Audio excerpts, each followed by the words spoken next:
Bonjour et bienvenue dans ce dans l'exercice 8 bis, donc qui est le tout dernier exercice de cette série, donc de cette initiation à Google Data Studio, pardon. Dans cet exercice, on voulait vous montrer une petite fonctionnalité qui est un peu cachée, qui n'est pas forcément très intuitive au départ, euh, qui permet de relier un filtre à un élément précis du rapport. Alors déjà, le filtre, c'est quoi? C'est cet élément-là, ça s'appelle commande de filtrage. Donc je vais en ajouter un ici. Donc on demandait dans l'exercice de faire un filtre sur le type de collision. Donc, je vais sélectionner la dimension collision et j'ai pas forcément besoin de statistiques ici. Il faut savoir que cette statistique est affichée en fait dans le menu déroulant lors de l'utilisation du filtre en mode vue. Je fais un peu de mise en page. Voilà, donc là j'ai créé de manière très simple une commande de filtrage sur la dimension type de collision. Voyons ce que ça donne en mode vue.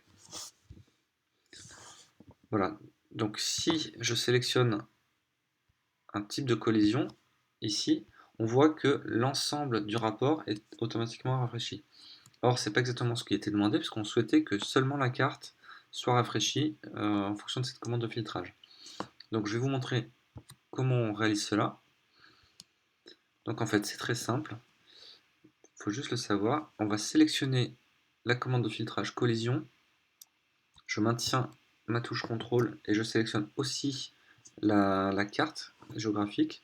Et je vais faire un clic droit et cliquer sur regrouper. Et le fait seulement de regrouper ces deux composants va faire qu'ils vont interagir seulement entre eux. Donc on va voir très rapidement en mode vue comment ça fonctionne. Donc de la même manière, je sélectionne une des possibilités et on voit ici que seule la carte a été rafraîchie. Donc voilà, c'est une petite astuce à connaître pour ces commandes de filtrage, pour faire fonctionner des rapports en temps. C'est la fin de cette série d'exercices d'initiation à Google Data Studio. J'espère que qu'ils vous ont plu et que vous savez maintenant mieux appréhender ce logiciel. Donc on a vu qu'il a certaines limites, qu'il a certains avantages d'utilisation vu qu'il est en ligne et qu'il est très facile d'utilisation, mais qu'il n'est pas entièrement aussi souple que les autres logiciels du marché. Merci à vous pour votre attention. Au revoir.